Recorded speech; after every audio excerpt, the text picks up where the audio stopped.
আমরা আমার মুসলিম ভাইরে মসজিদে ঢুকতে দেই না আমার মতের সাথে না মিললে। বিশ্বনবী খ্রিস্টানদেরকে মসজিদে নববীতে ঢুকতে দিয়েছেন। সুবহানাল্লাহ পড়বেন না? ইহুদির লাশ দেখে দাঁড়িয়েছেন, সাহাবারা বললেন ইয়া রাসূলুল্লাহ, দাঁড়ালেন যে, এটা তো ইহুদির লাশ। আল্লাহর হাবিব বললেন আওয়ালাইসাত নাফসান, এটা কি মানুষ না? খিজির আলাইহিস সালাম বললেন মুসা, দেখো তো এই চড়ুই পাখিটা যে পানি খেলো, দেখছো? দেখেছি। পানি খাওয়ার পরে চড়ুই পাখির চঞ্চুতে মানে ঠোঁটে পানি খাওয়ার কারণে সাগরের একটু সামান্য পানির ছোঁয়া লেগে গেছে না? এই যে দেখা যাচ্ছে পানি। মুসা আলাইহিস সালাম বললেন হ্যাঁ দেখতে পাচ্ছি। খিজির আলাইহিস সালাম বললেন এই চড়ুই পাখির ঠোঁটের যে পানিটা, এটার নাম হচ্ছে কালিল, মানে অল্প। তিনি বললেন এই যে গোটা সাগর, এটা হচ্ছে আল্লাহর জ্ঞান, আর পানি খাওয়ার পরে চড়ুই পাখির ঠোঁটে যে পানি লেগে আছে, এটা হচ্ছে গোটা বিশ্বের সবার জ্ঞান। আমি আমার খুতবার শুরুতে একটি আয়াতে কারিমা তেলাওয়াত করেছি, যেখানে আল্লাহ তাআলা আমাদেরকে একটা গাইডলাইন দিয়েছেন। আল্লাহ বলছেন ওয়ামা আতাকুমুর রাসূলু ফাখুযুহু ওয়ামা নাহাকুম আনহু ফান্তাহু। তোমাদের নবী হচ্ছে তোমাদের মডেল। আমাদের মডেল কি কবিরা না নবীরা? আমাদের মডেল কি নায়ক নায়িকারা না নবীরা? আমাদের মডেল কি সেলিব্রিটিরা না নবীরা? মাদারীপুরের ছেলেরা মনে রাখতে হবে, আল্লাহর হাবিব সাল্লাল্লাহু আলাইহি ওয়াসাল্লাম আমাদের মডেল। তিনি আমাদের কি? তার চেয়ে শ্রেষ্ঠ মানুষ পৃথিবীতে হতে পারে? তার চেয়ে ভালো মানুষ পৃথিবীতে হতে পারে? তার চেয়ে বিশ্বস্ত সত্তা কেউ হতে পারে? সে কোন বন্ধু বলো বেশি বিশ্বস্ত? সে কোন বন্ধু বলো বড় বিশ্বস্ত? কার কাছে মন খুলে দেয়া যায়? কার কাছে প্রাণ খুলে দেয়া যায়? হওয়া যায় অতি আশ্বস্ত। তার নাম আহমদ বড় বিশ্বস্ত। ঠিক কিনা? আমার হাবিব আমার সবচেয়ে বিশ্বস্ত। তার উপর বিশ্বাস স্থাপন করা যায়, তার উপর ট্রাস্ট করা যায়, কারণ জীবনে কোনোদিন একটা মিথ্যা কথাও তিনি বলেন, জীবনে কোনোদিন কারো অন্তরে তিনি আঘাত দেন, জীবনে কোনোদিন কারো ক্ষতি করা তো দূরের কথা, ক্ষতির চিন্তাও হৃদয়ে আনেন। তাই মডেল হলে এই লোকটাই হওয়া দরকার। ঠিক কিনা? In the long history of the world, there is no instance of magnanimity and forgiveness which was showed by Muhammad sallallahu alayhi wasallam when all of his enemies laid under his feet and he forgave them one and all. এ দুনিয়ার সব নবীদেরকে রব্বুল আলামিন একটা করে দোয়া করার সুযোগ দিয়েছেন। ওই দোয়াটা দাওয়া মুস্তাজাবা, ওই দোয়াটা করতে দেরি, কবুল হতে দেরি নাই। সব নবীরা এরকম দোয়া করার সুযোগ পেয়েছিল জীবনে। কয়টা? ওই একটা দোয়া সব নবীরাই করে ফেলছে দুনিয়াতে। বিপদে পড়েই দোয়া কাজে লাগাই ফেলছে, আর সুযোগ নাই। কারণ একটা চান্স, একজন নবী ওই স্পেশাল দোয়াটা করে নাই। আল্লাহ বলছে নবীরা একটা করে দোয়া করো। তোমার কি দোয়া, তোমার কি দোয়া, তোমার কি দোয়া? উনি বলে আমার এটা লাগবে, ওইটা লাগবে। আল্লাহ বলতেছে যে যা চাইবে ওইটাই দিবা। সব নবী দোয়া করে, একজন করে না। নবীদের সর্দার নবী আপনার দোয়াটা করেন। তাই করুন না? করবো না, আমি রেখে দিলাম, যখন লাগে তখন করুন। সুবহানাল্লাহ পড়বেন না? লিকুল্লি নাবিয়িন দাওয়া মুস্তাজাবা। সব নবীকে স্পেশাল একটা দোয়া করার সুযোগ আল্লাহ দিলেন। দাও বিহা, সব নবীরা ওই দোয়াটা দুনিয়ার বুকেই করে ফেলেছে। আল্লাহর হাবিব বলেন ওয়া ইন্নী আফতাবিউ দাওয়াতি শাফাআতান লি উম্মতি ইয়াউমাল কিয়ামা। আমি আমার ওই দোয়াটা দুনিয়ার বুকে করি নাই, কিয়ামতের দিন কঠিন বিপদের সময়ে, সূর্যটা যেদিন মাথার কাছে চলে আসবে, জমিনটারে তামার জমিন বানিয়ে দেওয়া হবে, তৃষ্ণার ক্ষুধার চোটে জিহ্বাটা বের হয়ে নাবির সামনে চলবে, সবাই ইয়া নাফসি ইয়া নাফসি ইয়া নাফসি বলে চিৎকার মারবে। ওই কঠিন দিনে আমার গুনাহগার উম্মতের সুপারিশের জন্য স্পেশাল দোয়াটা আমি রেখে দিয়েছি। পৃথিবীর ইতিহাসে ক্ষমার নজির এরকম কেউ দেখাতে পারে নাই যেটা দেখিয়েছে মুহাম্মদ সাল্লাল্লাহু আলাইহি ওয়াসাল্লাম। তাকে মারার জন্য যারা ষড়যন্ত্র করেছে তাদেরকে পায়ের তলায় পেয়ে তিনি পা দিয়ে পিষে ফেলেন নাই, শেষ করে দেন নাই, তিনি তাদেরকে ক্ষমা করে দিয়েছেন। আল্লাহ রাসূলের একটা পদ্ধতি ছিল, তিনি বদলা নিতেন না, তিনি বদলে দিতেন। আমরা কি বদলা নেব নাকি বদলে দিব? মাদারীপুরের ভাইয়েরা এই কথাটা আস্তে মুখস্থ করে নিয়ে যাবেন। আমরা কখনো বদলা নেই না, আমরা আমাদের আচরণ ভালোবাসা দিয়ে গোটা সমাজকে বদলে দেই, ঠিক কিনা? যুগ জামানা পাল্টে দিতে চাই না অনেকজন, এক মানুষই আনতে পারে জাতির জাগরণ। এক মানুষই বিপদকালে বাঁচায় কাফেলায়, ক্ষুদ্র ডিঙ্গি বাঁচায় জাহাজ অসীম দরিয়ায়। এজন্য সমাজ পরিবর্তনের জন্য হাজার হাজার লোক দরকার নেই, একটা ওমরের দরকার। কয়টা ওমরের দরকার? একটা ওমরই গোটা বিশ্বকে সোজা করে ফেলবে, ঠিক কিনা? এজন্য আল্লাহর হাবিব ছিলেন তেমন একজন মানুষ যিনি গোটা বিশ্বকে সভ্যতা ভালোবাসা দিয়ে আলিঙ্গন করেছেন। ওনাকে মারার জন্য যারা ষড়যন্ত্র করেছে তাদের জন্য তিনি বুক পেতে দিয়েছেন। As a father, as a teacher, as a commander, as a lawgiver, as a lawmaker, as a reformer of the society, as a messenger, Muhammad is the superman of the world. স্বামী হিসেবে, বাবা হিসেবে, মানুষ হিসেবে, নেতা হিসেবে, নবী হিসেবে তিনি গোটা বিশ্বের জন্য একজন সুপারম্যান। যার পরশ পেলে, যার সোনালী পরশ পেলে কাফের গুলো কালিমা পড়ে মুসলমান হয়ে যায়। যার নুরানি চেহারা দেখলে নাস্তিক গুলো মুহূর্তেই আস্তিক হয়ে যায়। যার কণ্ঠের সুমধুর ঝংকারের তেলাওয়াত শুনলে মানুষগুলো পাগল পাড়া হয়ে যায়। এজন্য মডেল হলে তিনি আমাদের মডেল। শাহরুখ খান, আমির খান, সালমান খান, কোন ক্রিকেটার, কোন নায়ক নায়িকা, গায়ক গায়িকা, সেলিব্রিটি আমাদের মডেল নয়। আমাদের মডেল হচ্ছে মুহাম্মদ সাল্লাল্লাহু। আমাদের সেলিব্রিটি হচ্ছে মুহাম্মদ সাল্লাল্লাহু। We are the follower of Muhammad. We are the fan club of Muhammad. আমরা সবাই আল্লাহর হাবিব মুহাম্মদ সাল্লাল্লাহু আলাইহি ওয়াসাল্লামের ফ্যান। আমরা সবাই আল্লাহর হাবিব মুহাম্মদ সাল্লাল্লাহু আলাইহি ওয়াসাল্লামের ফলোয়ার, ঠিক কি না? ওনার ফলোয়ার হয়েই আমরা শেষ নিঃশ্বাস ত্যাগ করতে চাই। পৃথিবীর কোন শক্তি ওনার প্রতি ভালোবাসা, আস্থা আর বিশ্বাস আমাদের অন্তর থেকে 1 ইঞ্চিও কমাতে পারবে না। উনি জানিয়ে এসেছেন এতে কল্যাণ, এতে বরকত। এজন্য আল্লাহ একটা গাইডলাইন দিলেন আমাদেরকে, বললেন ওয়ামা আতাকুমুর রাসূলু ফাখুযুহু ওয়ামা নাহাকুম আনহু ফান্তাহু। তোমাদের হাবিব যাদেরকে তোমরা ফলো করো, তোমাদের প্রিয় নবী দ্য লাস্ট মেসেঞ্জার মুহাম্মদ সাল্লাল্লাহু আলাইহি ওয়াসাল্লাম, তিনি হচ্ছেন তোমাদের মডেল। তাই তিনি যা নিয়ে এসেছেন সেটা ধরো, আর তিনি যা নিষেধ করেছেন সেটা ছাড়ো। কথাটা কার? আমি প্রশ্ন করি, আপনারা উত্তর দেন। আল্লাহর হাবিব যা নিয়ে এসেছেন সেটা ধরো, সেটা কি? আর তিনি যা নিষেধ করেছেন সেটা ছাড়ো। Whatever he brings with, take it. Whatever he forbids, abstain from it. যা তিনি নিয়ে এসেছেন ধরো, যা তিনি নিষেধ করেছেন ছাড়ো। তিনি আমাদের মডেল। তার ভালোবাসা যদি অন্তরে থাকে, আমাদের ভালোবাসবে কে? তাকে যদি অনুসরণ করি, আল্লাহর ভালোবাসা আমাদের জন্য আছে না নাই?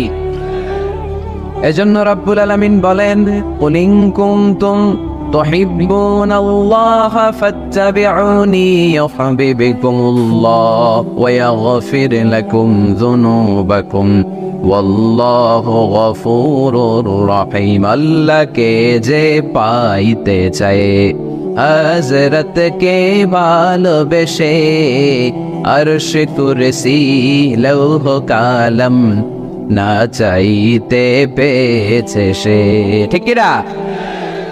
রাসূল নামে রশি ধরে যেতে হবে আল্লাহর ঘরে। নদী তরঙ্গে যে পড়েছে ভাই দরিয়াতে সে আপনি মেশে, হযরতের অনুসরণে আরশ কুরসি লৌহ কালাম না চাইতে পেয়েছে সে, ঠিক কি না? আল্লাহর হাবিবের অনুসরণ করলে আরশ কুরসি লৌহ কালাম সব আপনার হয়ে যাবে। এজন্য আমরা যাকে অনুসরণ করব তার নাম মুহাম্মদ, তার নাম মুহাম্মদ সাল্লাল্লাহু আলাইহি ওয়াসাল্লাম। এই আমাদের মডেল যিনি, আমাদের প্রিয় হাবিব যিনি, তার ব্যাপারে আমাদের স্বচ্ছ, সুন্দর, পরিচ্ছন্ন এবং ক্লিয়ার ধারণা এবং আকীদা বিশ্বাস থাকার দরকার আছে না নাই? আজকের এই চমৎকার সকালে আমরা আমাদের প্রিয় হাবিব আল্লাহ রাসূল সাল্লাল্লাহু আলাইহি সাল্লামের সম্পর্কে কোরআন কি বলেছে সেটা জানার চেষ্টা করব ইনশাআল্লাহ। বলেন এবং এই কথাগুলো অন্যদের কাছে পৌঁছে দেওয়ার চেষ্টা করবেন। পর্দার আড়ালে মায়েরা বোনেরা, আপনারা যারা শুনছেন, আপনারাও আপনাদের ছেলে মেয়েদেরকে শিখাইয়া দেন, বাবা who is your super hero, who is your model? তুমি কি জানো তোমার মডেল কে, তোমার সুপার হিরো কে, তোমার প্রিয় নবী কে? বাচ্চাদেরকে এই গল্পগুলো শোনাবেন। বাচ্চাদেরকে এখন থেকে বিষ্ণু ইসা ইসলামের ফ্যান বানাই দিতে হবে, আল্লাহর হাবিবের ফলোয়ার বানাই দিতে হবে, যাতে করে পাহাড় সম কোনো বাধা বিপত্তি আসলেও বিশ্বনবীর ভালোবাসার ব্যাপারে আমাদের প্রজন্ম এক বিন্দুও ছাড় দেয় না। চিল্লা এখন ঠিক কিনা? আমরা এই আল্লাহর কিতাব কালামুল্লাহ মাজিদের আলোকে জানবো যে কালামুল্লাহ মাজিদ কিভাবে আমাদের এই মডেল, আমাদের প্রিয় নবীর পরিচয় দিয়েছে। কোরআনকে যদি আমরা জিজ্ঞেস করি, কোরআন তুমি আমাদেরকে আমাদের প্রিয় নবীর পরিচয় আমাদের সামনে তুলে ধরো, দেখবেন কোরআন একের পর এক সহজভাবে আমার প্রিয় নবীর পরিচয় আমাদের সামনে তুলে ধরেছে। দেখুন কোরআন কিভাবে বিশ্বনবীর পরিচয় আমাদের সামনে তুলে ধরে। যদি জিজ্ঞেস করি, কোরআন আমার নবীর পরিচয় দাও, কোরআন বলে আমার নবীর প্রথম পরিচয় হচ্ছে তিনি হচ্ছেন রাসূলুল্লাহ সাল্লাল্লাহু আলাইহি ওয়াসাল্লাম। তিনি কি? রাসূলুল্লাহ। সবাই বলেন তিনি কি? মুহাম্মাদুর রাসূলুল্লাহি ওয়াল্লাযীনা মাআহু আশিদ্দাউ আলাল কুফফারি রুহামাউ বাইনাহুম। কোরআন প্রথম যে পরিচয়টা আমাদের সামনে তুলে ধরলেন, কোরআন বলল মুহাম্মদ সাল্লাল্লাহু আলাইহি ইসলামের প্রথম গুণ তিনি হলেন রাসূলুল্লাহ। তার সাথে যারা থাকে তারা কাফেরদের ব্যাপারে বজ্র কঠোর, মুমিনদের ব্যাপারে পুষ্প কোমল। মুহাম্মাদুর রাসূলুল্লাহ পড়েন, মুহাম্মাদুর রাসূলুল্লাহ। তাহলে কোরআন বিশ্বনবীর প্রথম পরিচয় দিল তিনি হচ্ছেন রাসূলুল্লাহ। তিনি কি? আল্লাহর রাসূল, আল্লাহর বাণীবাহক, আল্লাহর বার্তাবাহক, আল্লাহর বার্তা, আল্লাহর মেসেজ, আল্লাহর বাণীকে তিনি আমাদের কাছে পৌঁছে দেন, ঠিক কিনা? এবং কোরআন এটাও জানান দিল যে এর চেয়ে বড় দামি টাইটেল পৃথিবীতে নাই। আছে? রাসূলুল্লাহর চেয়ে বড় টাইটেল আছে? আপনি চেয়ারম্যান বলেন, এমপি বলেন, বড় বিজনেস ম্যাগনেট বলেন, সিআইপি বলেন, ভিআইপি বলেন, এটা কি রাসূলুল্লাহর চেয়ে বড় টাইটেল? সবচেয়ে বড় টাইটেল রাসূলুল্লাহ। এর কারণ কেউ চাইলেই রাসূলুল্লাহ হতে পারে না। আমরা সবাই মিলে যদি একজনের ভোট দিয়ে মাদারীপুরে আল্লাহ রাসূল বানাইতে যাই, উনি তো রাসূল হয়ে যাবে, তাই না? আমরা সবাই ভোট দিলে হবে না? আচ্ছা, জিন জাতিরা যদি আমাদের সাথে একাত্মতা ঘোষণা করে যে আমরাও দিলাম, জিনেরাও দিল, ফেরেশতারাও যদি ভোট দেয়, সাপোর্ট দিল যে আমরাও সাপোর্ট দিলাম, তুমি রাসূল ভোট দিলাম, হবে? কারণ রাসূল কখনো ইলেকশনে হয় না, রাসূল হয় সিলেকশনে। সিলেক্ট করেন কে? আল্লাহু আ'লামু হাইসু ইয়াজআলু রিসালাতাহু। আল্লাহই ভালো জানেন কাকে যিনি রাসূল বানাবেন। তাই আল্লাহর রাসূল এটা হচ্ছে আমার নবীর এক নম্বর টাইটেল। সুবহানাল্লাহ পড়ে। তবে তিনি নিজেকে রাসূল বলার আগে আল্লাহর দাস বা গোলাম বলে পরিচয় দিতেন, আউট অফ হাম্বলনেস। কি বিনয়! বিনয় কাকে বলে শিখে নেন। আমাদের মধ্যে এখন বিনয়ের বড্ড অভাব। রাজনৈতিক ব্যক্তিবর্গ বলেন, সামাজিক ব্যক্তিবর্গ বলেন, প্রগতিশীল বলে যারা নিজেদেরকে দাবি করে তাদের কথা বলেন, সুশীল সমাজের কথা বলেন, কিংবা আলেম সমাজের কথা বলেন, আমাদের সবচেয়ে যে অভাব এই বাংলাদেশে সেটা হচ্ছে বিনয়ের অভাব। কেউ কাউরে শ্রদ্ধা করি না, মিউচুয়াল রেসপেক্ট বলতে যে বিষয়টা এটা নাই। একে অপরের গালাগালি, তুই ভারতপন্থী, তুই ভারতের দালাল, এখন ও গালি দেয়, তাহলে তুই পাকিস্তানপন্থী, তুই পাকিস্তানের দালাল। এখন আমার প্রশ্ন হচ্ছে, তাইলে বাংলাদেশপন্থী আর বাংলাদেশের দালাল কে? আমরা সাধারণ জনগণ বাংলাদেশের দালাল। আমরা সবাই বাংলাদেশপন্থী, চিল্লায় বলেন ঠিক কিনা? আমরা যতদিন থাকবো এর হৃদয়ে লাল সবুজের পতাকা ধারণ করে বাংলাদেশের পক্ষ নিতে চাই। সবার আগে বাংলাদেশ, সবার আগে কি? আমার বাংলাদেশ। তো এজন্য এই মিউচুয়াল রেসপেক্টটা নাই, শ্রদ্ধাবোধ নাই। আমি মাদারীপুরের এই বিশাল জনসমুদ্রের কাছে বিনয়ের সাথে এই মেসেজটুকু ড্রপ করতে চাই।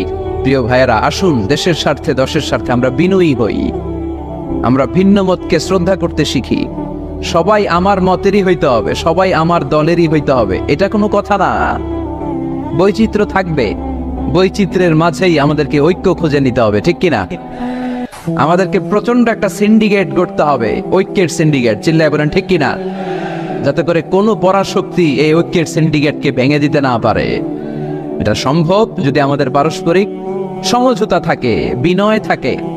আল্লাহর হাবিব কতটা বিনয়ী ছিলেন, আউট অফ হাম্বলনেস, বিনয়ের কারণে উনি যে রাসূল, এটা আমি আল্লাহর গোলাম। পরে বলতেন রাসূল, তিনি নিজের পরিচয় এভাবে দিতেন, ইন্নী আব্দুল্লাহি ওয়া রাসূলুহু, নিশ্চয়ই আমি আল্লাহর আব্দ বা গোলাম, তারপরে আমি আল্লাহর রাসূল। সুবহানাল্লাহ পড়েন।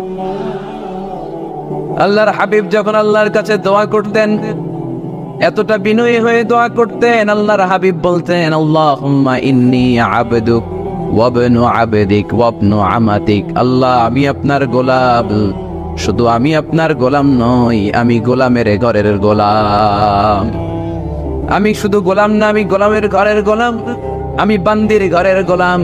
আমার বাবা আব্দুল্লাহ আপনার গোলাম, আমার দাদা আব্দুল মুত্তালিবও আপনার গোলাম, আমার মা আমিনা আপনার গোলাম, আমার নানাও আপনার গোলাম। ঠিক কিনা? আমরা গোলামের ঘরের গোলাম। যিনি পৃথিবীর সর্বশ্রেষ্ঠ, তার চেয়ে শ্রেষ্ঠত্বের মানদণ্ডে কেউ উঁচু হতে পারে না। যিনি রাসূলুল্লাহ, যিনি হাবিবুল্লাহ। আল্লাহ হাবিবুল্লাহ টাইটেল কাউরে দেন। সর্বোচ্চ যে টাইটেল একজনকে দিয়েছেন সেটা হচ্ছে খলিলুল্লাহ। কোন নবীকে? ইব্রাহিম আলাইহিস সালামকে দিয়েছেন খলিলুল্লাহ, আর প্রিয় নবীকে দিয়েছেন হাবিবুল্লাহ। হাবিব মানেও বন্ধু, খলিল মানেও বন্ধু।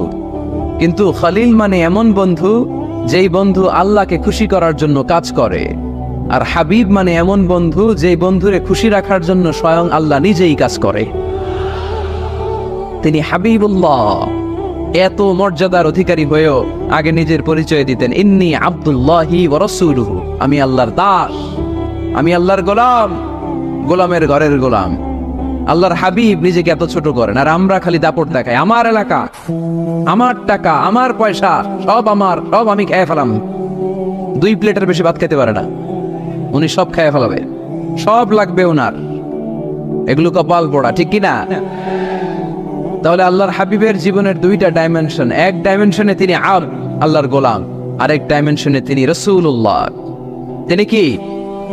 এজন্য কোরআন বলল, ওয়ামা মুহাম্মাদুন ইল্লা রাসূলুন ক্বাদ খালাত মিন ক্বাবলিহির রাসূল। মুহাম্মদ সাল্লাল্লাহু আলাইহি ওয়াসাল্লাম রাসূল ছাড়া অন্য কিছু নন। ওনার আগে দুনিয়ার বুকে এরকম অনেক রাসূল দুনিয়ায় এসেছে, আবার চলে গিয়েছে। ওনার আসল পরিচয় হলো উনি আল্লাহর রাসূল। সুবহানাল্লাহ পড়েন। মাদারীপুরের ভাইরা, তাহলে আমরা কোরআনের আলোকে জেনে গেলাম আমার প্রিয় নবীর প্রথম পরিচয় তিনি রাসূলুল্লাহ। আওয়াজ করে বলেন, ওনার প্রথম পরিচয় রাসূলুল্লাহ সাল্লাল্লাহু আলাইহি সাল্লাম। এরপর কোরআনকে যদি জিজ্ঞেস করি তারপরের পরিচয়টা কি, বুঝলাম উনি নবী, উনি রাসূল। ওনার দ্বিতীয় পরিচয় কোরআন বলছে উনি শুধু রাসূল নন, উনি শেষ রাসূল, খাতামুন নবিয়্যিন। প্রথমে জানলাম রাসূল, এরপর কোরআন জানায় শুধু রাসূল না, উনি শেষ রাসূল। সুবহানাল্লাহ পড়েন। মা কানা মুহাম্মাদুন আবা আহাদিম মির রিজালিকুম ওয়ালাকিন রাসূলুল্লাহি ওয়া খাতামান নবিয়্যিন। মুহাম্মদ সাল্লাল্লাহু আলাইহি ওয়াসাল্লাম তোমাদের কোন ছেলেদের পিতা না, তিনি হলেন আল্লাহর রাসূল, তিনি হলেন খাতামুন নবিয়্যিন। নবী আসার যে ধারাবাহিকতা সাইয়েদনা আদম থেকে শুরু হয়েছিল, বিশ্বনবীকে পাঠানোর মাধ্যমে ধারাবাহিকতা চিরকালের জন্য আল্লাহ বন্ধ করে দিলেন। তিনি শেষ রাসূল। তারপরে কোন রাসূল আছে? যদি কেউ দাবি করে ভণ্ড, ঠিক কিনা? এরকম অনেক ভণ্ড পৃথিবীতে খুঁজে পাওয়া যায়। আল্লাহর হাবিবের জামানাতে মুসাইলামাতুল কাযযাব নামে এক ভণ্ড এসে দাবি করেছে, মুহাম্মদ নবী তুমি একা না, আমিও নবী। নাউজুবিল্লাহ পড়েন। তোমার অর্ধেক আমার অর্ধেক, আমার অর্ধেক নবুয়তি আমারে বুঝায় দাও।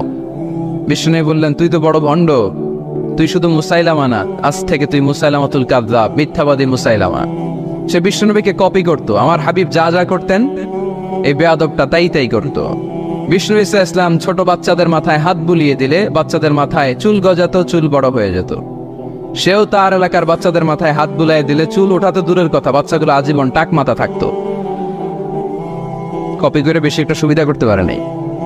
আল্লাহর হাবিব কোনো গাছের মধ্যে দোয়া পরে ফু দিলে এটার বাম্পার ফলন হতো, আর এই বেয়াদব ফু দিলে মুহূর্তের মধ্যে গাছ মুইরা কাঠ হয়ে যেত। লোনা পানির কুয়াতে বিশ্বনবী কুলি করে ফেললে এটা মিঠা পানির কুয়া হয়ে যেত, আর এই বেয়াদবটা মিঠা পানির মধ্যে কুলি ফেলাইলে এটা লোনা পানি হয়ে যেত। বেয়াদবি। আল্লাহর হাবিবের সাথে বেয়াদবি করলে আল্লাহ সহ্য করে না, চিল্লায় বলেন ঠিক কিনা? এখন একটা নাম শোনা যায়, মির্জা গোলাম আহমদ কাদিয়ানি। সে মারা গেছে অনেক আগে। নবীরা পবিত্র, নবীরা যেখানে মারা যায় জায়গাটাও পবিত্র, কিন্তু এই মির্জা গোলাম আহমদ কাদিয়ানি মারা গেছে টয়লেটের ভিতরে। খুব পবিত্র জায়গা, তাই না? টয়লেটের ট্যাঙ্কি ভেঙে নিচের ভিতরে পড়ছে। মেথর এনে শিকল দিয়ে টেনে ওরে উঠানো যায় না, উঠাইতে গেলে ধপাস করে আবার পড়ে। দুনিয়াতেও লাঞ্ছনা, আখিরাতেও লাঞ্ছনা। খবরদার মুসলমান এই ব্যাপারে সচেতন। আমার নবীর পরে আর কোন নবী পৃথিবীতে আসবে, আমার হাবিবের পরে আর কোন রাসূল পৃথিবীতে আসবে? এজন্য আল্লাহর হাবিব বলছেন, লা নবিয়্যা বা'দি ওয়ালা রাসূলা, আমার পরে কোন নবী নাই, আমার পরে কোন রাসূলও নাই। আমি শেষ নবী, আমি শেষ রাসূল। তবে লাউ কানা বা'দি নাবিয়্যুন লাকানা উমর, আমার পরে যদি নবী হওয়ার যোগ্যতা কারো থাকে, আমার সাহাবা উমরের সেই যোগ্যতা আছে, ঠিক কি না? প্রভু তুমি বলেছ রাসূল দেবে না, বলনি দেবে না ওমর, বলনি দেবে না হামজা তারিক, খালিদ বিজয় সমর। প্রভু তুমি বলেছ রাসূল দেবে না, বলনি দেবে না ওমর, বলনি দেবে না হামজা তারিক, খালিদ বিজয় সমর। প্রভু তুমি বলেছ রাসূল দেবে না, ঠিক না?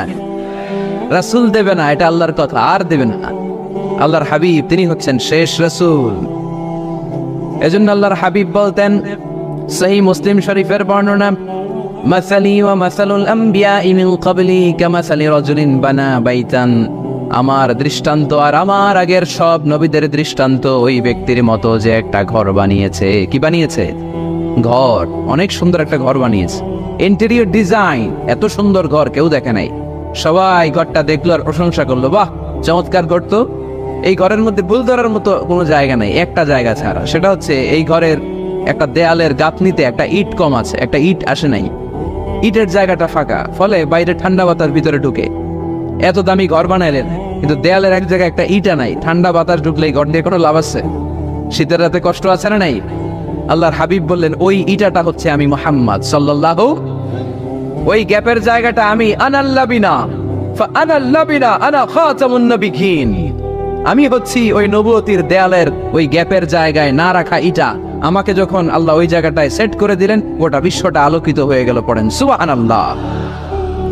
এজন্য আল্লাহ বললেন, ওমা আরসালনাকা কাফাতান লিন্নাসি বাশীরাও ওয়া নাযীরা, নবী হে আমি আপনি গোটা বিশ্বের সবার জন্য সুসংবাদ দানকারী এবং সতর্ককারী করে পাঠিয়েছি। সুবহানাল্লাহ। তিনি সবার নবী, তিনি শুধু আরবের নবী না, তিনি শুধু সৌদি আরবের নবী না, তিনি শুধু অনারবের নবী না, তিনি শুধু পুরুষ মানুষদের নবী না, তিনি শুধু সাদা চামড়ার লোকদের নবী না, তিনি সবার নবী, তিনি গোটা বিশ্বের নবী, ঠিক কিনা? এক এক নবীর নবুয়তের আলাদা বাউন্ডারি ছিল। যেমন মুসা আলাইহিস সালামকে পাঠিয়েছিলেন মিশরে, ওনার নবুয়তের বাউন্ডারি মিশর, তার পাশে মাদিয়ান, ওইখানে আবার শোয়েব আলাইহিস সালামের নবুয়তের বাউন্ডারি। ইব্রাহিম আলাইহিস সালামের বাউন্ডারি এইটা, পাশে একই সময় ছিল লূত আলাইহিস সালাম, আলাদা বাউন্ডারি, আলাদা সীমানা। আমার নবীর নবুয়তির কোনো বাউন্ডারি আছে? কোনো সীমানা আছে? কিয়ামত পর্যন্ত যারাই আসবে সব বিশ্ব নবীর উম্মত, চিল্লায় বলতে হবে ঠিক কিনা? প্রথম পরিচয় পেলাম তিনি রাসূলুল্লাহ, তিনি কি সাল্লাল্লাহু আলাইহি সাল্লাম। দ্বিতীয় পরিচয় কোরআন দিল, তিনি রাসূল, কিন্তু যেন তেন রাসূল না, তিনি শেষ রাসূল, ঠিক কিনা? তৃতীয় পরিচয় কোরআন আমাদেরকে বলে যে যদিও তিনি রাসূল এবং শেষ রাসূল, তবে তিনি মানুষ ছিলেন। তিনি কি ছিলেন? আকীদা খালেস করে নেন, ভালো করে বুঝে নেন। আল্লাহর হাবিব কি জিন ছিল? সবাই বুঝেন নাই বোধহয় কথা। আল্লাহর হাবিব কি জিন? উনি কি ফেরেশতা? উনি কি মানুষ? তবে আমাদের মতো সাধারণ মানুষ না, তিনি অসাধারণ মানুষ। তিনি মানব, কিন্তু যেন তেন মানব নন, তিনি মহামানব। তিনি নবী, কিন্তু সাধারণ নবী নন, তিনি মহানবী। সুবহানাল্লাহ পড়েন। আল্লাহ কোরআনে বললেন, কুল ইন্নামা আনা বাশারুম মিসলুকুম ইউহা ইলাইয়া আন্নামা ইলাহুকুম ইলাহুম ওয়াহিদ। ও নবী, আপনি আপনার উম্মতদেরকে বলে দেন, কুল আপনি বলে দেন ইন্নামা আনা বাশারুম মিসলুকুম, নিশ্চয় আমি তোমাদের মতোই মানুষ। ইউহা ইলাইয়া, কিন্তু আমার কাছে ওহী আসে, তোমাদের কাছে ওহী আসে। আমাদের কাছে কোনোদিন ওহী নাজিল হয়েছে? বিশ্বনবীর কাছে ওহী নাজিল হয়েছে। ওহী হচ্ছে গায়েবের বিষয়, যেটা আল্লাহ জানেন। যতটুকু আল্লাহ তাআলা গায়েব বিশ্বনবীকে জানানোর ইচ্ছা করেছেন ততটুকু জানিয়েছেন, ঠিক কি না? এখানে বিশ্বনবীর আর আমার আর আপনার মধ্যে পার্থক্য, তিনি মানুষ কিন্তু সাধারণ মানুষ নন। তিনি সাইয়্যিদু বুলদি আদম, আদম আলাইহিস সালামের যত সন্তান পৃথিবীতে এসেছে সবার মধ্যে তিনি শ্রেষ্ঠ। শ্রেষ্ঠত্বের মানদণ্ডে ওনার কাছাকাছিও কেউ যেতে পারবে? আমার হাবিবের মতো সুন্দর মানুষ পৃথিবীতে কেউ ছিল? অনেকেই একটা ভুল ধারণা রাখেন আর বলেন নবীদের মধ্যে সবচেয়ে সুন্দর নাকি ছিল ইউসুফ আলাইহিস সালাম। এটা ঠিক, উনি অনেক সুন্দর, কিন্তু আমার নবীর চাইতে বেশি সুন্দর না। আল্লাহর হাবিব বলতেন আনা মালিহুন ওয়া আখি ইউসুফ সাবিহুন, আমি হচ্ছি লাবণ্যময় সুন্দর আর আমার ভাই ইউসুফ হচ্ছে সাদা সুন্দর। একদিকে লাবণ্যময় সুন্দর, আরেকদিকে সাদা সুন্দর, কোনটার দাম বেশি? লাবণ্যময় সুন্দরের দাম বেশি। ইউসুফ আলাইহিস সালামের চেহারার সৌন্দর্য দেখে মিশরের নারীরা লেবু কাটতে কাটতে আঙ্গুলও কেটে ফেলছিল। এত সুন্দর ইউসুফ নবীর চেহারা, লেবু কাটতে কাটতে লেবু কাটা শেষ, ছুরি আর থামে নাই, এরপরে আঙ্গুল কাটাও শেষ। কোরআন সাক্ষী, আল্লাহর কোরআন বলে ওয়াকাত্তা'না আইদিয়াহুন্না। আম্মা জান আয়েশা রাদিয়াল্লাহু তাআলা আনহা যখন এই ঘটনা শুনলেন, তিনি মিশরের নারীদেরকে ডেকে বললেন, ও মিশরের নারীরা, তোমরা ইউসুফ নবীর চেহারা দেখে লেবু কাটতে যে আঙ্গুল কেটে ফেলেছো, ওই জায়গায় ইউসুফ নবী না হয়ে যদি আমার স্বামী বিশ্বনবী মুহাম্মদ সাল্লাল্লাহু আলাইহি ওয়াসাল্লাম হতো, তাহলে লেবু কাটতে যে তোমরা আঙ্গুল নয় কলিজাটা কেটে খান খান করে দিতা। এজন্য বিশ্বনবীর চাইতে সুন্দর কেউ আছে? চাঁদের চেয়ে সুন্দর তুমি নবী আমার কামলিওয়ালা, চাঁদের চেয়ে সুন্দর তুমি নবী আমার কামলিওয়ালা, দু জাহানের বাদশা তুমি প্যারা নবী সাল্লে আলা, দু জাহানের বাদশা তুমি প্যারা নবী সাল্লে আলা, চাঁদের চেয়ে সুন্দর তুমি নবী আমার কামলিওয়ালা। সুবহানাল্লাহ পড়েন। তুলনাহীন, অতুলনীয়, ইউনিক, আনপ্যারালাল, মহামানব, অসাধারণ মানুষ। আল্লাহর হাবিব বললেন আল্লাহ গোটা বিশ্বের মানুষকে দুই ভাগ করলেন। কয় ভাগ? জান্নাতি, জাহান্নামী। আল্লাহ আমাকে জান্নাতীদের মধ্যে ঢুকালেন। জান্নাতীদেরকে আল্লাহ পৃথিবীতে বিভিন্ন দেশে ফেললেন, আল্লাহ আমাকে মক্কা শহরে ফেললেন। মক্কা শহরে অনেকগুলো গোষ্ঠী আছে, আল্লাহ আমাকে কুরাইশ গোষ্ঠীর মধ্যে ফেললেন। কুরাইশ গোষ্ঠীতে অনেকগুলো খানদান আছে, আমার আল্লাহ হাশমি খানদানে ফেললেন। হাশমি খানদানে অনেক পরিবার, আমাকে শ্রেষ্ঠ পরিবার আব্দুল মুত্তালিবের পরিবারে ফেললেন। আমার পরিবারে অনেক মানুষ, এই সবগুলো মানুষের মধ্যে থেকে আল্লাহ আমার শ্রেষ্ঠ মানুষ বানিয়ে পৃথিবীতে পাঠালেন। আনা খায়রুকুম বাইতা আনা খায়রুকুম নাফসা ওয়ালা ফাখর, আমি ঘরের দিক থেকে পৃথিবীতে সেরা, আমি মানবতার দিক থেকে পৃথিবীতে সেরা, আমার চাইতে সেরা মানুষ গোটা বিশ্বে দ্বিতীয়টা হবে না। চিল্লায় বলেন ঠিক কি না? এজন্য আমার হাবিব, তিনি ছিলেন রাসূলুল্লাহ, তিনি ছিলেন শেষ রাসূল, তিনি গোটা বিশ্বের মধ্যে সব চাইতে শ্রেষ্ঠ। এজন্য কোরআন বলল তিনি মানুষ ছিলেন। কোরআন 4 নাম্বার বিশ্বনবীর যে পরিচয়টা আমাদের সামনে তুলে ধরে, কোরআন বলে বিশ্বনবী কোনোদিন মন গড়া কোনো কথা মানুষকে বলে নাই। আমরা মন গড়া বলি না? মাদারীপুরের ভাইরা, ঘুম আসতেছে, শীত লাগতেছে, গরম লাগতেছে, তো কি লাগতেছে? ভালো লাগতেছে? তাকবীর পড়েন, লিল্লাহি তাকবীর। শুধু আমাদের হাবিব সাল্লাল্লাহু আলাইহি ওয়াসাল্লামই না, পৃথিবীর কোনো নবী মন গড়া কিছু বলে না। এজন্য নবীদের কথায় কোনো ভেজাল নাই, কোনো অমিল নাই। কোনোদিন এমন কি হয়েছে এক নবী এসে বলছে আল্লাহ আছে, আল্লাহ এক, আরেক নবী এসে বলছে না আল্লাহ 2-3 জন হইতে পারে? বলেছে? কোন নবী বলেছে এই দুনিয়ার জীবন শেষে আখিরাত বলে একটা কথা আছে, আরেক নবী আয়েশা বলে না আখিরাত ফাকিরাত বলতে কিছু নাই, নাও থাকতে পারে, এরকম বলছে? কিন্তু কবিদের কথার মধ্যে অমিল আছে না নাই? দার্শনিকদের কথায় অমিল আছে না নাই? এক দার্শনিক এসে বলে মানুষ হচ্ছে পেট সর্বস্ব জীব, মানুষের বড় সমস্যা পেট সমস্যা, পেটের সমস্যা ঠিক তো সব ঠিক। আরেক দার্শনিক এসে বলে না, পেটের চেয়ে বড় সমস্যা যৌন সমস্যা, যৌন সমস্যা ঠিক করে দিলে সব ঠিক। আরেকজন বলে না, পেটও সমস্যা না, যৌনও সমস্যা না, মানুষ আসলে মানুষই না, মানুষ হলো বান্দর। বানর থেকে এভলিউশন, সময়ের বিবর্তনে, কালের বিবর্তনে এগুলো মানুষ হয়ে গেছে। তার মানে এদের কথার মধ্যে বৈপরীত্য আছে না নাই? কিন্তু নবীদের কথায় কোনো বৈপরীত্য আছে? কারণ নবীরা মন গড়া কিছু বলেন না, তাদের কাছে কথা আসে একটা হেডকোয়ার্টার থেকে। হেডকোয়ার্টারটা কার? এজন্য আল্লাহ বললেন, ওয়ামা ইয়ানতিকু আনিল হাওয়া ইন হুয়া ইল্লা ওয়াহয়ুন ইউহা। আমার হাবিব মন গড়া কিছু বলেন না, আমার পক্ষ থেকে যদি ওহীর বাণী এসে তার কাছে পৌঁছায়, ওহীর আলোকে কথাগুলো তিনি তোমাদেরকে শোনান, ঠিক কি না? He was guided by wahi. He was guided by revelation. ওনার তো মন গড়া কথা বলা লাগে না, ওনার কাছে ওহী পাঠানো হয়। ওহী হচ্ছে আল্লাহর পাঠানো সিক্রেট মেসেজ। উনি কিছু না জানলে বলে দিতেন আমি জানি না, আমাদের মতো আল্লামা শাস্তে চাইতেন না। আমাদের মুখ দিয়ে আপনি কিলায়া গুতায়াও জানি না এটা বের করাইতে পারবেন না। সব জানি আমরা, ঠিক কিনা? জানি না, আমি জানি না, এটা বলার অভ্যেস যেন আমরা করি।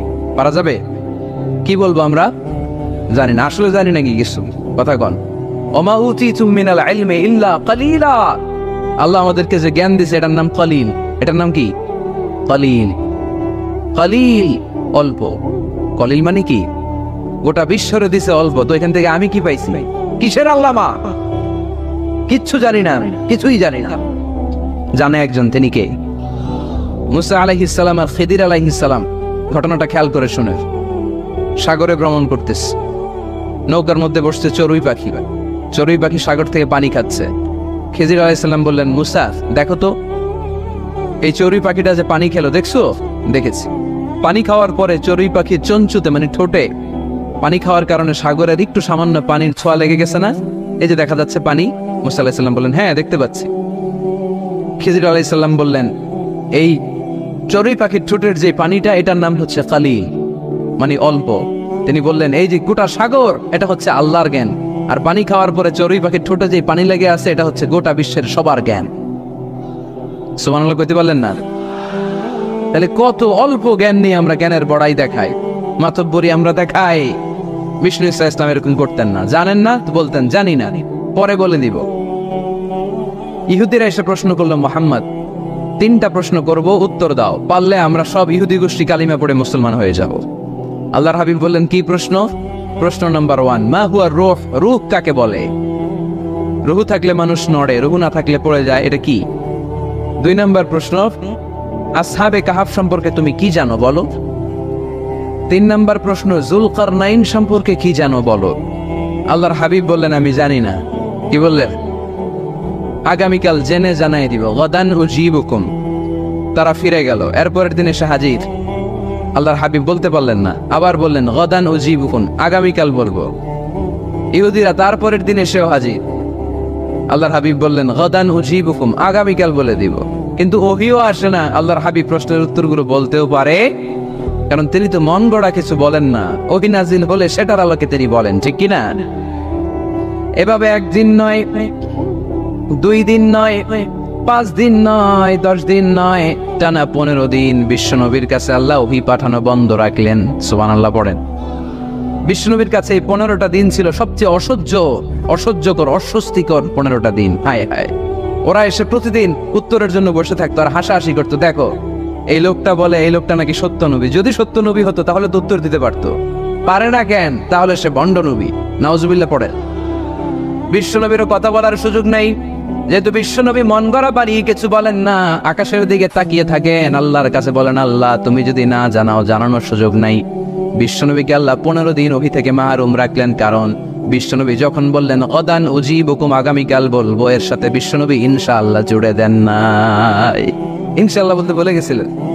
তাই বিশ্বনবীকে শিখানোর মাধ্যমে গোটা উম্মাকে শিখানোর জন্য আল্লাহ আয়াত নাজিল করলেন, ওয়ালা তাকুলান্না লিশাইইন ইন্নী ফাঈলুন যালিকা গাদা ইল্লা আইয়াশা আল্লাহ।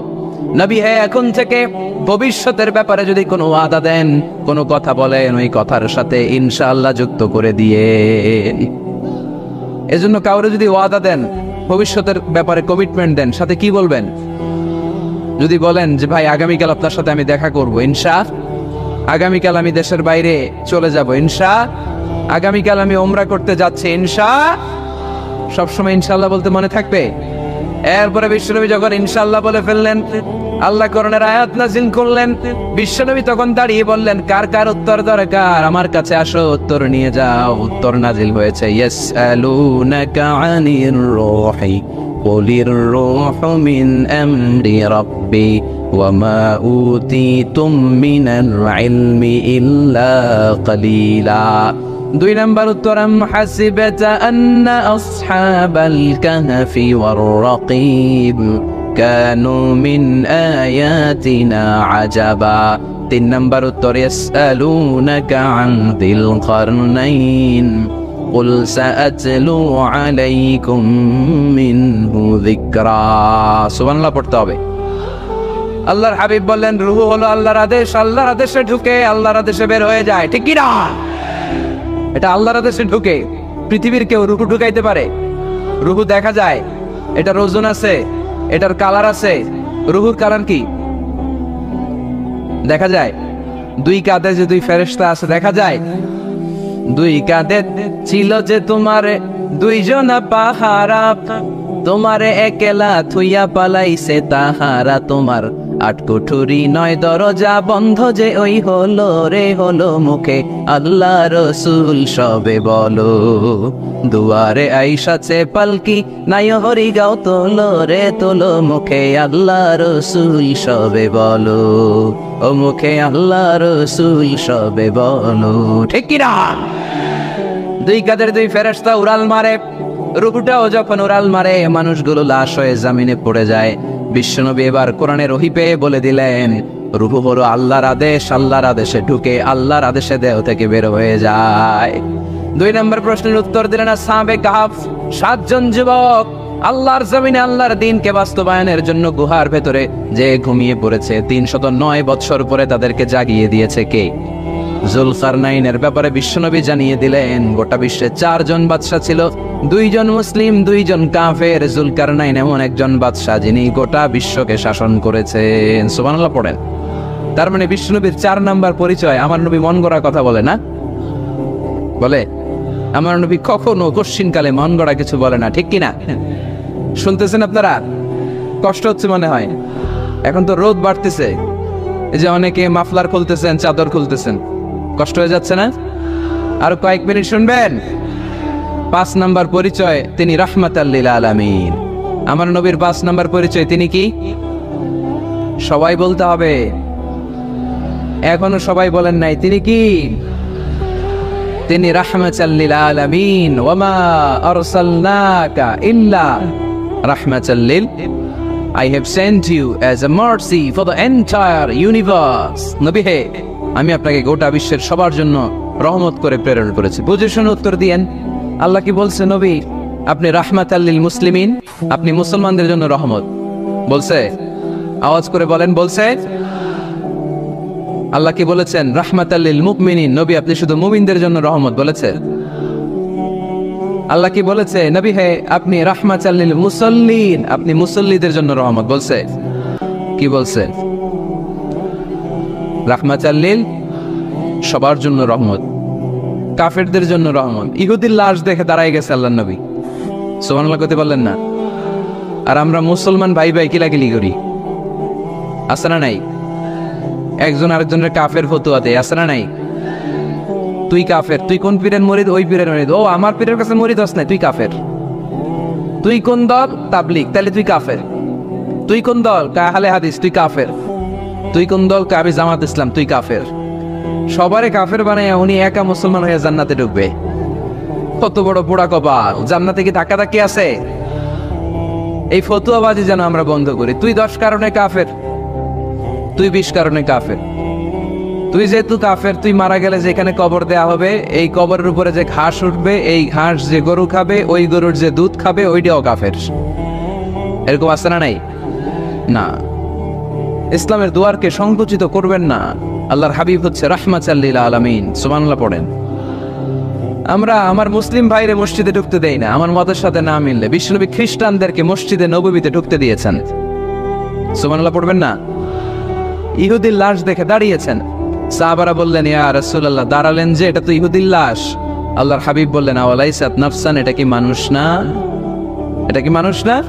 আমি তো ইহুদি, আস্তিক, নাস্তিক, খ্রিস্টান এটা বাস বিচার করি নাই, আমি মানুষ এটা মনে করে দাঁড়িয়েছে। চিল্লায় পড়তে হবে আল্লাহু আকবার। এজন্য আল্লাহর হাবিব বলতেন লিকুল্লি নবিয়িন দাওয়া মুস্তাজাবা। আমার নবী জীবনে তো কোনো দুঃখ কষ্টের সম্মুখীন হয় নাই, তাই না? না খেয়ে কতদিন ছিলেন এটার হিসাব নাই, পেটে পাথর বাঁধতেন। হাসান আর হুসাইন রাদিয়াল্লাহু তাআলা আনহুমাকে দেখতে যেতেন, প্রায় দেখতে যেতেন। একবার দেখতে যাইতে পারেন নাই, তারপরে গেলেন, যে দেখে হাসান হুসাইন ঘুমায় আছে।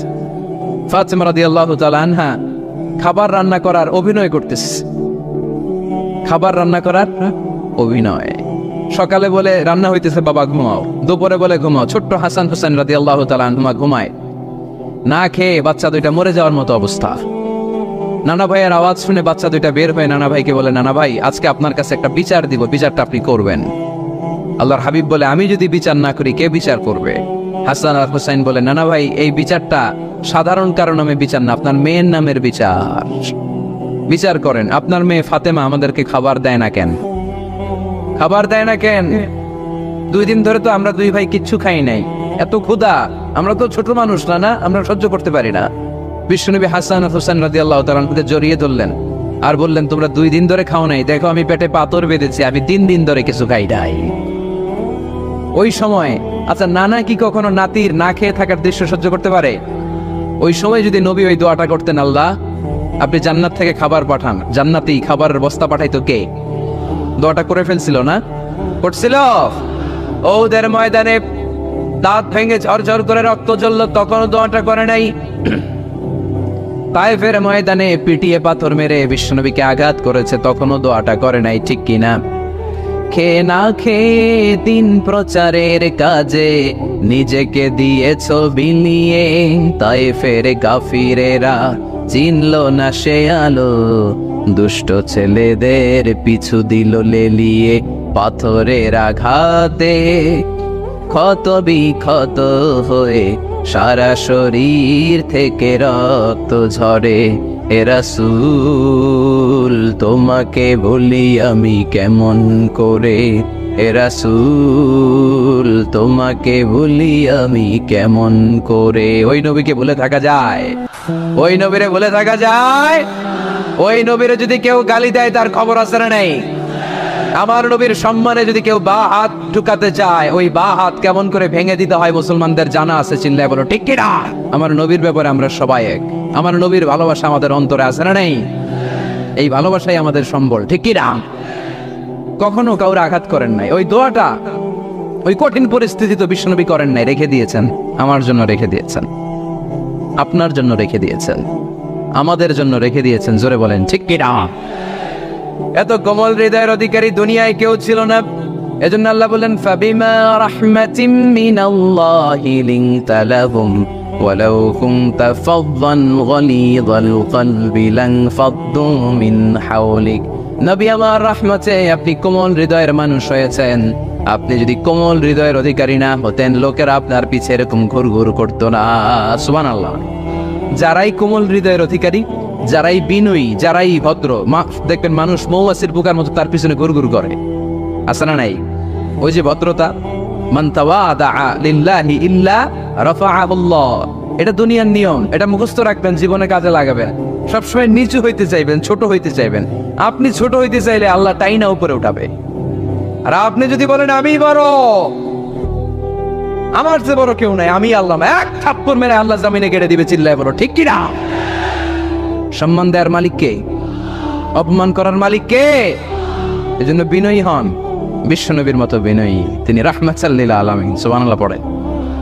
6 নম্বর পরিচয় কোরআন বলল, বিশ্বনবীর চরিত্র খুলুকে আযীম, ফুলের চাইতেও পবিত্র। আমরা তো বলি আমার নেতার চরিত্র ফুলের মতো, এই কথাটা আসলে বিশ্বনবীর সাথে যায়, ঠিক কিনা? আমার নবীর চরিত্র ফুলের মতো না, ফুলের চাইতেও। আমি বলি, আপনারা বলেন, আমার নবীর চরিত্র ফুলের চাইতেও পবিত্র। ওয়া ইন্নাকা লাআলা খুলুকিন আযীম, and verily you are on a very good standard of character. নবী, এত সুন্দর চরিত্রের মধ্যে আমি আপনাকে স্থাপন করেছি। আপনার চরিত্র এত অনুপম, এত সুন্দর, এত মার্জিত, এত ভদ্র, আপনার পা থেকে মাথা পর্যন্ত একটা কালো দাগ ফেলানোর মতো কোনো সুযোগ আপনার চরিত্রে নাই। চিল্লায় বলো ঠিক কিনা? খুলুকে আযীম, খুলুক তিন ধরনের, খুলুকে হাসান, খুলুকে কারীম, খুলুকে আযীম। আমার নবীরটা কি খুলুকে হাসান? আমার নবীরটা কি খুলুকে কারীম? আমার নবীরটা হচ্ছে খুলুকে আযীম, ঠিক কি না? খুলুকে হাসান মানে সমান সমান, আমারে ধমক দিছে আমিও ধমকি দিচ্ছি, হাসান, আমি খারাপ কিছু করি না, আপনি দিয়েছেন আমিও দিলাম। আমার নবীরটা কি এটা? আরেকটা খুলুকে কারীম, আপনি ধমক দিছেন আমি আর ধমক দিলাম না, সহ্য করলাম। আমার নবীরটা কি এটা? না, এটাও না। আমার নবীরটা খুলুকে আযীম, ধমক দিছে ধমক দিলাম না, ধমক দিছে সহ্য করলাম তাও না, ধমক দিছে সহ্য তো করলাম, তার জন্য দোয়া করে তারে বুকে টেনে নিলাম। ওয়া ইন্নাকা লাআলা খুলুকিন আযীম।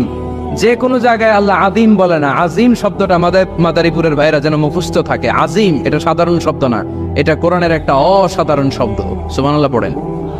সব জায়গায় আল্লাহ এটা ব্যবহার করে না। কিয়ামতের দিন যে একটা ঝাঁকুনি দিবে আল্লাহ পৃথিবীকে, এই ঝাঁকুনিটার নাম দিয়েছে আল্লাহ আযীম। ইন্না জালজালাতাস সাআতি শাইউন আযীম। কিয়ামতের দিনের ঝাঁকুনি ভূমিকম্প সাধারণ ঝাঁকুনি না, এটা ঝাঁকুনি আযীম, ঠিক কিনা? আবার কোরআনের ব্যাপারে আল্লাহ বলেছেন ওয়াল কুরআনাল আযীম ওয়ালাকাদ আতাইনাকা সাবআম মিনাল মাসানি ওয়াল কুরআনাল আযীম। সুবহানাল্লাহ পড়েন। তাহলে কোরআনও আযীম, কিয়ামতের ঝাঁকুনিও আযীম। আবার আল্লাহ তাআলা নিজের সত্তার পরিচয় দিতে যেও তিনি বলেছেন আযীম। আয়াতুল কুরসির শেষে আল্লাহর পরিচয় দিয়েছেন ওয়ালা ইয়াউদুহু হিফযুহুমা ওয়া হুয়াল আলিয়্যুল। সবাই বলেন ওয়া হুয়াল আলিয়্যুল। আল্লাহ নিজের পরিচয় দিতে যেও আযীম। তার মানে আযীম শব্দ আল্লাহ যেন তেন জায়গায় যে কারোর জন্য ব্যবহার করেন না। সুবহান সিগনিফিক্যান্ট হলে তিনি কিয়ামতের জন্য ব্যবহার করেছেন, কোরআনের জন্য করেছেন, নিজের জন্য করেছেন। আবার আল্লাহর হাবিবের চরিত্রের বর্ণনা দিতেও যে আল্লাহ বলেছেন আপনার চরিত্র সাধারণ চরিত্র নয়, এটা খুলুকে আযীম। চিল্লায় পড়েন আল্লাহু আকবার। এরপরে 7 নম্বরে আল্লাহ বলল আমার নবী হলো আলোকবর্তিকা, আলোর মশাল। গোটা বিশ্বকে তিনি আলোকিত করেন, কিন্তু তার আলোর কোনো ঘাটতি হয় না। গোটা বিশ্বকে তিনি আলো দিয়ে নূর দিয়ে মোনাওয়ার করে দেন, তার নূরের কোনো কমতি হয় না। সুবহানাল্লাহ। আলোকবর্তিকা আমার নবীর উপমা কি? আলোকবর্তিকা চিনেন? চিনেন না? না, শুধু আপনি চিনেন। আলোর মশাল চিনেন? এটাও চিনেন না? আচ্ছা, আরো নিচে নামি। মোমবাতি চিনেন? ক্যান্ডেল, প্রদীপ। আমার নবীকে তুলনা দেওয়া হয়েছে প্রদীপ। কেন মোমবাতির সাথে বা প্রদীপের সাথে তুলনা কেন? কারণ এই প্রদীপ থেকে অন্যরা আলো নিলে এই প্রদীপের আলো কমে না। ধরেন আপনারা এখানে 500 মানুষ, আপনাদের কাছে 500 মোমবাতি, আগুন ধরানো নাই। আমার কাছে একটা মাত্র দিয়াশলাই আছে, পুরো মাদারীপুরের একটা দিয়াশলাই আমার হাতে, একটা কাঠি। শর্ট করে আমি জ্বালিয়ে আমার মোমবাতিটা জ্বালায় ফেললাম। এখন আপনাদের কাছে মোমবাতি আছে, আমার কাছে আছে, আমারটা জ্বালানো, আপনাদেরটা নিবানো। এখন আপনারা 500 জন যদি যান, 500টা মোমবাতি নিয়ে এসে আমার ধারানো মোমবাতি থেকে আপনারা আলো নিয়ে যাবেন, আমার মোমবাতির আলোর কমতি হবে? 500 জন যদি বলে হুজুর একটু ধরাই নিয়ে যায়, একটু ধরাই, 500 জন ধরাই নিলেন, আমার মোমবাতির আলোর একটু কমতি হবে? আমার নবী এমন আলো যে আলো দিয়ে তিনি গোটা বিশ্বকে আলোকিত করেছেন, কিন্তু ওনার আলোর কোনো কমতি ঘটে নাই। চিল্লায় বলো সুবহানাল্লাহ। এজন্য আল্লাহ বললেন ইয়া আইয়ুহান নাবিয়্যু ইন্না আরসালনাকা শাহিদান ওয়া মুবাশশিরান ওয়া নাযীরা ওয়া দাঈয়ান ইলাল্লাহি বিইذনিহি ওয়া সিরাজাম মুনীরা। সুবহানাল্লাহ পড়েন। আলোকবর্তিকা, আলোর মশাল, এ আয়াতে 5টা গুণের কথা বললেন। সর্বশেষ বললেন তিনি হচ্ছেন সিরাজাম মুনীরা। কি নাম? নামটা কেমন লাগে? নতুন ছেলে সন্তান হবে এরকম কেউ জানেন নাকি? যদি জানেন, মাদারীপুর একটা নাম দিয়ে গেলাম, ছেলের নাম রাখবেন সিরাজাম মুনীরা। সিরাজুম মুনীর। সাহেব রায়মপুরের ভাইয়েরা অনেকে আমার জিজ্ঞেস করে হুজুর ছেলে হবে নাম দেন, মেয়ে হবে নাম দেন। দিয়ে গেলাম আজকে নাম সিরাজুম মুনীর, আপনার ছেলের নাম রেখে দিয়ে রাখবেন। রাখবেন না? না। 8 নাম্বার বিশ্বনবীর বৈশিষ্ট্য কোরআন দিল, আল্লাহর হাবিব নিষ্কলুষ, নিষ্পাপ, কোনো পাপ নাই। পাপ আছে? আমাদের তো কোনো পাপ নাই, না? পাপ আছে আপনাদের? বলতে খুব লজ্জা লাগতেছে। আমরা সবাই পাপী, পাপীর ঘরের পাপী, ঠিক কিনা? পৃথিবী না জানো আমি তো জানি, আমি কি পাপ করেছি হায়, ঠিক কিনা? কেউ জানে না, আমি জানি না। পৃথিবী না জানো আমি তো জানি, আমি কি পাপ করেছি হায়, আমার পাপের করলে বিচার, বাঁচার আমার নাই উপায়, দয়াময় প্রভু মাফ করো আমায়, মাফ করো আমায়। পড়েন আমিন। আমরা পাপী, কিন্তু বিশ্বনবীর কোনো পাপ নাই। লিয়াগফির লাকাল্লাহু মা তাকাদ্দামা মিন যামবিকা ওয়া মা তাআখার, সব মাফ, আগেরও সব মাফ, পরেরও সব মাফ। তিনি নিষ্পাপ, তিনি নিষ্কলুষ। আমার নবীর জীবনে কোনো পাপ নাই, তিনি মাসুম। চিল্লায় বলেন ঠিক কি না? 9 নম্বরে কোরআন বলল, আমার নবীকে এই দুনিয়ার বুকে যারা গালি দিয়েছে, এই গালির জবাব আরশের উপর থেকে দিয়েছে কে? আমার নবী যখন কোরআনের দাওয়াত দিতে লাগলো, কোরআনের বাণী শুনে কাফেররা বলতে আরম্ভ করলো, মুহাম্মদ, জীবনে তুমি কারো কাছে পড়ো নাই, জীবনে কিছু লিখো নাই, জীবনে কোনো বই হাতে নেও নাই, এত সুন্দর সুন্দর বাণী কোত্থেকে পাও? মনে হয়ে গেল কবিতা, তুমি মুহাম্মদ কবি হয়ে গিয়েছো। তোমার কবিত্ব প্রতিভা দিয়ে তুমি কোরআন বাণী আমাদের কাছে রচনা করেছো, এগুলো আল্লাহর বাণী নয়, এগুলো হলো কবিতা। কোরআনকে তারা কবিতা বলে গালি দিয়েছে। সাথে সাথে আল্লাহ জবাব, যত জায়গায় নবীকে গালি দেওয়া হয়েছে জবাব দিয়েছে কে? আল্লাহ বললেন, ওয়ামা আল্লামনাহু আশ-শি'রা ওয়ামা ইয়ানবাগী লাহু ইন হুয়া ইল্লা যিকরুন ওয়া কুরআনুম মুবিন। এগুলা কবিতা নয়, মুহাম্মদ কখনো কবিতা শিখে না, কবিতা শিখানো তার পক্ষে সম্ভব না, তার জন্য এটা শোভনীয় নয়। মুহাম্মদের কাছে যা নাজিল হয় এটা হলো সুস্পষ্ট কোরআন, এটা হলো হেদায়েতের বাণী, ঠিক কি না? তারা আবার গালি দিল, তাহলে তুমি গণক? আল্লাহ বলেন, ওয়ালা বিকাউলি কাইন কালিলাম মা তাযাক্কারুন, এটা গণনা নয়। তারা গালি দিল পাগল। আল্লাহ বললেন, ওমা সাহিবুকুম বিমাজনুন, উনি পাগল নন। সবাই বলল, তাহলে তোমার একটা ছেলে বাইচে থাকে না কেন? 4 মেয়ে বাইচে আছে, ছেলেগুলো মরে কেন? ছেলে মরে গেলে তুমি নির্বংশ, লেস কাটা। মুহাম্মদ, তোমার দিন শেষ। নাউজুবিল্লাহ পড়বেন না?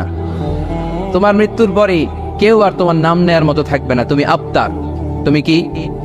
আরো জোরে, তুমি কি? আরো জোরে বলতে হবে, তুমি কি? আবতার মানে লেস কাটা, নির্বংশ। আল্লাহ আয়াত নাজিল করলেন, ইন্না শানিআকা হুয়াল আবতার। নবী হে, আপনি লেস কাটা, নির্বংশ নন। আপনারা যে গালি দেয় ওদেরকে আমি করে দেব নির্বংশ। চিল্লায় বলেন ঠিক কি না? যতদিন পৃথিবীতে সূর্য উঠবে, এই পৃথিবীতে যতদিন সূর্য ডুববে, ততদিন আপনার নাম থাকবে। হাইসুমা যুকিরতু যুকিরতা মাই, যেখানেই আমার নাম সেখানেই নবীর নাম আছে না নাই? আজানের মধ্যে আল্লাহর নামের পরে নবীর নাম আছে না নাই? কালেমার মধ্যে আমার রবের নামের পরে নবীর নাম আছে না নাই? যখন দুরূদ পড়ি আল্লাহর নামের পরে নবীর নাম আছে না নাই? এজন্য আমার নবীর নাম আমার মন থেকে, হৃদয় থেকে কেউ মুছে দিতে পারবে না। চিল্লায় বলো ঠিক কি না? রাফা'না লাকা যিকরাক, নবী হে, I have dignified the status of you, আমি আপনার মর্যাদাকে অনেক উপরে তুলেছি। দুলোক ভুলোক ছাপিয়ে, সাতাকাশ কাঁপিয়ে আমার আরশের উপরে আপনার মর্যাদাকে আমি তুলেছি। এজন্য বিশ্বনবীর ভালোবাসা অন্তরে রাখার দরকার আছে না নেই? বিশ্বনবীর পরিচয় কোরআনের আলোকে আপনারা পেয়েছেন। আজকে কর্মসূচি নিয়ে যান। কর্মসূচি নাম্বার 1, যেহেতু তিনি আমাদের মডেল, তিনি আমাদের সেলিব্রিটি, আমরা আমাদের বিশ্বনবীকে প্রমোট করব। ফেসবুকে, অনলাইনে, লেখার মাধ্যমে, বইয়ের মাধ্যমে, বিবৃতি দেওয়ার মাধ্যমে আমার নবীর সব পজিটিভ কথাগুলো আমরা গোটা বিশ্বকে জানিয়ে দিব, ঠিক কি না?